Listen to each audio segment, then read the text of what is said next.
অৱশেষত স্বস্তিৰ নিশ্বাস পেলালে চাপৰৰ বহলপুৰ ৰাইজৰা উচ্চ মাধ্যমিক বিদ্যালয়।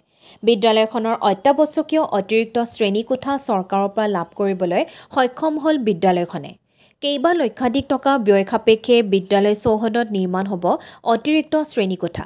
শুক্ৰবাৰে উক্ত অতিৰিক্ত শ্ৰেণীকোঠাৰ আধাৰশিলা স্থাপন কৰে কমতাপুৰ স্বায়ত্তশাসিত পৰিষদৰ মুখ্য কাৰ্যবাহী পৰিষদ গকুল বৰ্মনে। লগতে উপস্থিত থাকে বিশিষ্ট গৱেষক ভৱানন্দ মেধিৰ লগতে কৰ্ণেল সমুদ্ৰগুপ্ত ৰায়চৌধুৰী।